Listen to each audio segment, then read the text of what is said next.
Hi, I'm Dane, and I'm here with my good friend Adam. Hi. Welcome to Peeling Off the Bark, where every week Adam and I share a piece of music and discuss what the song means to us and how it has impacted our lives. Music is a great way to start conversations about things that usually get left unsaid.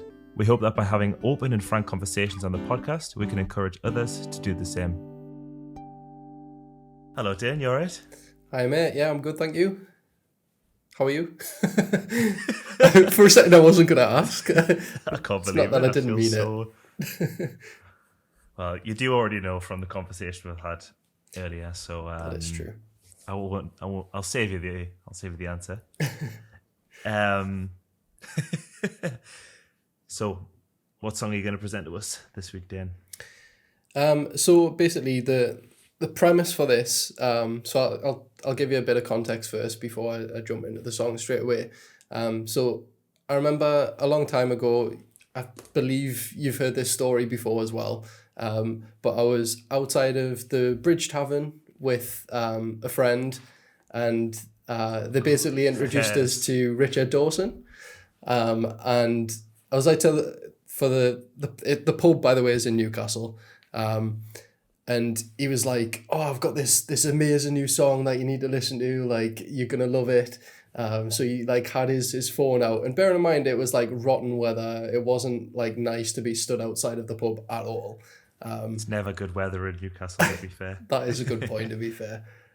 So we're like stood outside the pub, and he's literally holding the phone up to my ear and playing the song Ogre from the album Peasant by Richard Dawson. And I was listening to it, and he was like, the way he described it to us, he was like, it's medieval folk rock music. And I remember like listening to it, and I was just like, what is this? I've never heard anything quite like it.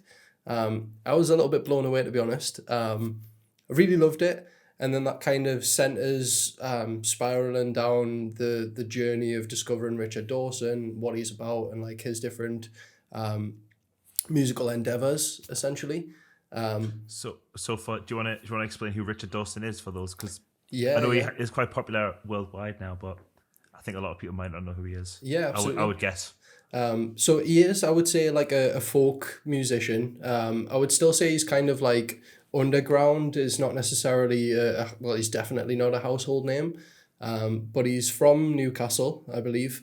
And he sings with like a regional accent, so his voice really shines through in the sense that it's he kind of enunciates the kind of Geordie dialect in his songs, which is if you're not used to it, it can be quite abrasive, but it's also like a staple of his style of music. Even the guitars and everything are really abrasive in his songs, and he lets notes ring out and sort of vibrate against and really smash the fretboard and things like that, and I love that. But yeah, he sings kind of I would say folky, medievally style songs, not just medieval influence, but that's a certain element of Peasant anyway, that album. How would you describe him if you were trying to explain to someone who hadn't heard him before? Yeah, no, I think that's a solid description. I don't know. I guess his vocals are worth mentioning. Like, he has a very specific vocal style. Like, obviously you've mentioned there that he sings in his accent. He sings in an abrasive way, but it's also like I think even his like melodies and stuff are somewhat unconventional. And he does a lot of like a cappella stuff as well. Like not a cappella, but like just literally songs where he's singing and there's no instruments. Yeah. He's not even trying to like make an instrument with his voice. In the sense of like in the background, like the old J song we did last week. Yeah, it's just like he's just straight up singing Absolutely. for like 10 minutes. And I love that it's almost like poetry in a way, like spoken word in a sense. It kind of blends so many genres. Even his guitar tuning, right? He doesn't necessarily have a standard tuning. I believe he tunes to his like a custom tuning. It's not even like a conventional like dadgad or anything like that. But you can get close to it when you try and play his music. But yeah, I mean, he's really unique in that sense, and quite bizarre. Yeah. I know we've seen him live together, and it's a very bizarre experience. It really, really was. I think you summed it up perfectly when we were talking about his new album the other day. Sorry, Yeah. and you said we realized the first track was a 41-minute track, and you said like, yeah, it doesn't surprise us for Richard Dawson or something of that ilk. Yeah. And like I think like the fact that someone could just put out a 41-minute random track where half of it's just like it's noise, and for us to be like, yeah, that's on brand. Very much on brand. Absolutely. So yeah, I mean, obviously at that time, I believe the guy that showed us the song, we actually went to see Richard Dawson's band, Henogled, and we went to a bar in Oosburn for that, and that was a really cool experience. And it was also kind of around about that time that I was like starting to listen to Richard Dawson's other stuff as well, so like earlier albums other than just Peasant. But it was also like away from the music, it was also a time where in my life, my nana, so my mum's mum, was really quite ill, and she was sort of in the latter stages of like a terminal illness. And at that point, I mean, there wasn't really a connection made there at that point in time. It wasn't until sort of at the point she died that I really revisited the album The Magic Bridge. And from that album, there was one particular song, which is the song that I would like to kind of delve into a little bit today, called Wooden Bag. And I found that song to be really resonant with me and the situation. So if you want, we can listen to the song. And there's a particular video actually that I really love. It's like a live acoustic performance of the song. That's really powerful. So we'll listen to that and then we'll talk a bit about it, if that's cool with you. Yeah, that sounds good, yeah. Spot on.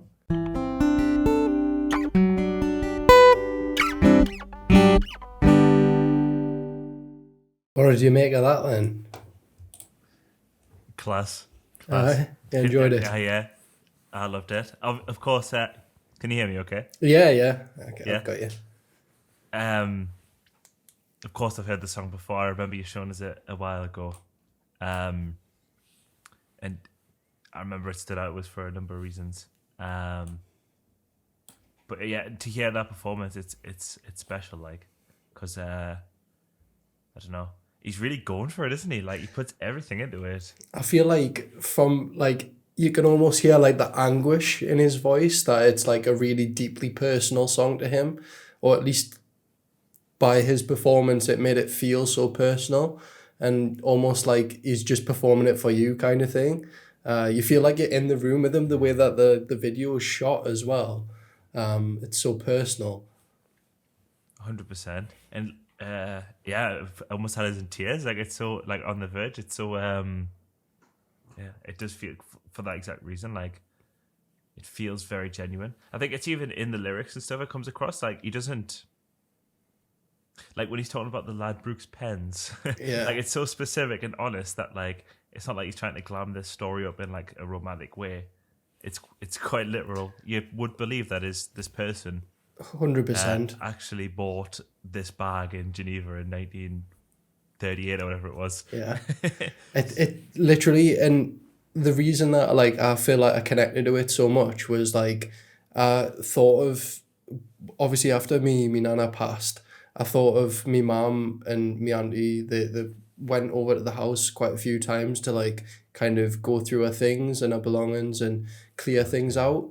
And there was often horrible. yeah, and there was often times she would come back and she would have like brought something that she didn't really want to throw away for whatever reason. And it might look kind of a bit like tat or whatever, and oftentimes it was, I suppose, from my perspective. But the kind of small little things like that, kind of you realize why people want to hang on to it for those like sentimental, the sentimental value of it as well.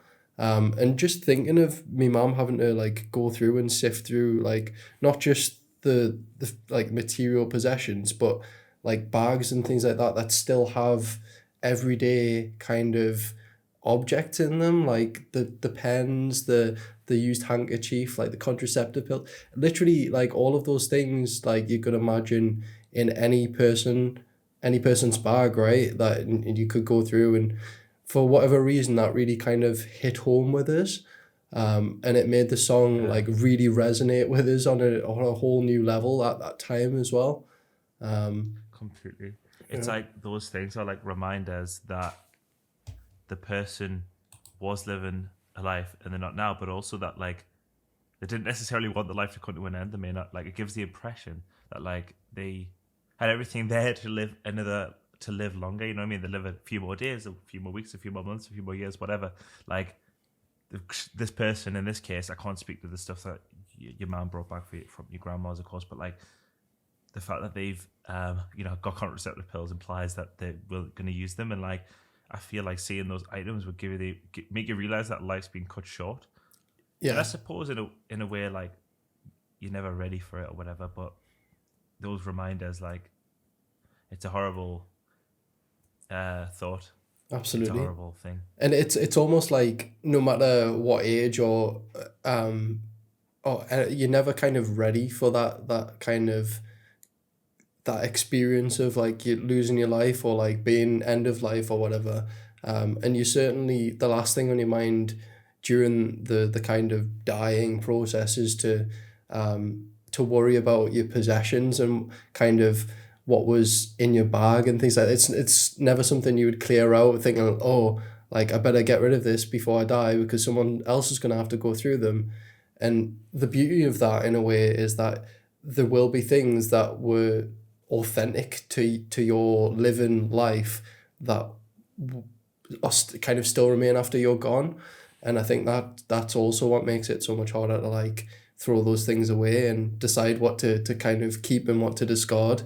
And I mean, from that video, I know I did this with a previous podcast as well, but there was literally one comment that I thought like the articulated it so well, and I thought that clearly other people have had this same kind of experience with the kind of wooden bag experience. But so I'll just read it out, but it was, so my mum died a couple of years ago. Going through her crappy old wheelie bag was one of the most heartbreaking journeys of my life. Granny pants, a little receipt, a box with costume jewellery, a bus timetable, unopened letters to my brother. It all seems to sum to nothing until someone like Richard Dawson comes along and manages to give these insignificant mementos their dignity and anguish. And I thought, like, that is really nail on the head. Like, that's what the song means for me. It might not even be its intention, but that's really what I thought was a real genius or brilliance of the song. Another thing, like obviously the song itself, it is really powerful and things like that, and the way it's sung is brilliant, but the lyrics, they're so descriptive, and like you mentioned it like straight away, he doesn't gloss over anything, he doesn't try and make something sound kind of, it doesn't try and dignify them, they naturally dignify themselves by the authenticity in a way, if that makes sense. Yeah. Definitely. I feel he almost like gives respect to the items and the person that accumulated them, I suppose, which I think is really special. So yeah, I mean, whenever I listen to Richard Dawson, I mean, I wouldn't say that that's particularly my favorite song, but it's a song that really strikes like an emotional chord with us, and I thought it'd be like an interesting song to have this kind of discussion about, because I don't know if have you ever had like songs like that where you kind of deeply associate it with like not necessarily the loss of a person, but like a memory that's so kind of raw, or something that can even make you think about it. Yeah, definitely. I was considering doing an episode on this song, but I probably wouldn't, because like I don't know, like it's not really. I couldn't. There's no. I don't know. I just don't feel like I want to talk about it on here. But like as its own episode, I don't want to dedicate an episode to it. But the song was "Fall from Grace" by Future Islands. Okay. And, like, I remember that summer when me and one of my girlfriends broke up, which I'm sure you remember well. Yeah. My brother was also having a breakup at the time. He had just got into Future Islands at the time, and like we were both hammering that song. And every time I hear it, it just like reminds us of that experience. And like I think it's a great song, but like I would never really listen to it. I guess now, like, I think like they've got better songs and stuff. Yeah. The way, like, I think it's a special. I don't know. It's special for that reason. Yeah. If that's what you mean. Yeah, it carries its own weight in the kind of shared memory that you had with your brother, I suppose, as well as the experience you had personally. Yeah. Exactly. It's like the heartbreaking thing was like listening to it, knowing that like what he and empathizing with what he was going through, because I knew he was having the same experience as me.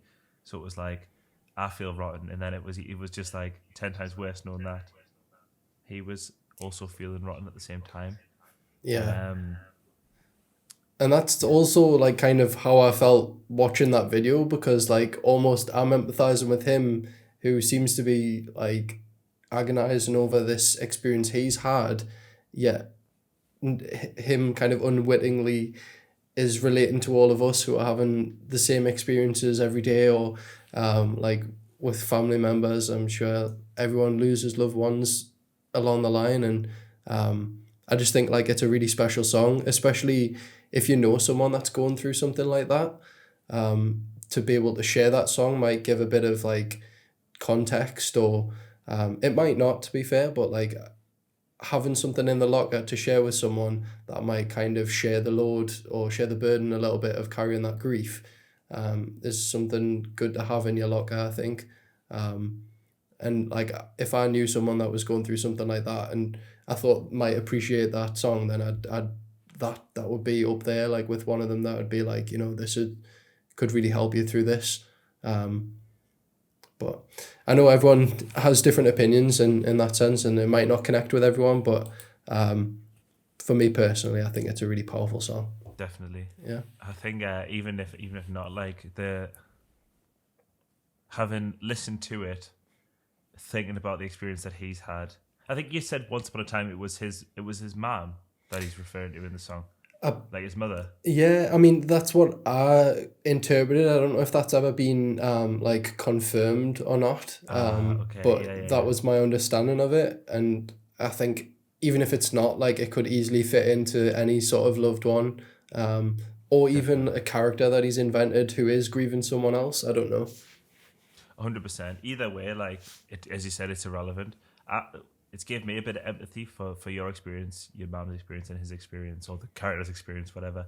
Yeah. When you just think about, like you say, like when you just think about your loved ones and the little trivial things they'll have, and like the thought of going through it, knowing that they're not gonna, that it's not their possession anymore. It's like that. It's a horrible thought. And then that comment, like you said earlier, like the thought of like seeing a little receipt and seeing the things that would have, like, I don't know, it gives you a lot of empathy and a lot of gratitude for the fact that the people that you love may still be around if they are.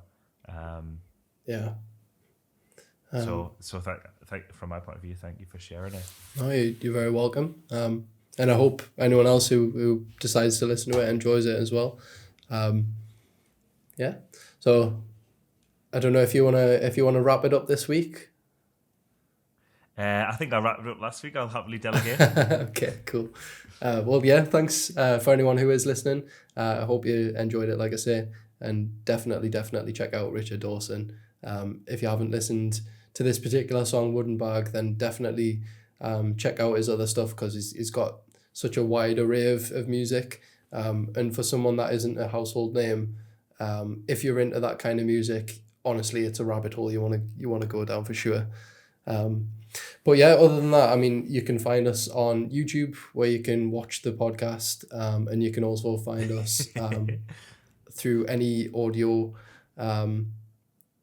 podcasting networks. Yeah, I'm sure you'll find us one way or another. Obviously, you found us right now, so you can find us again.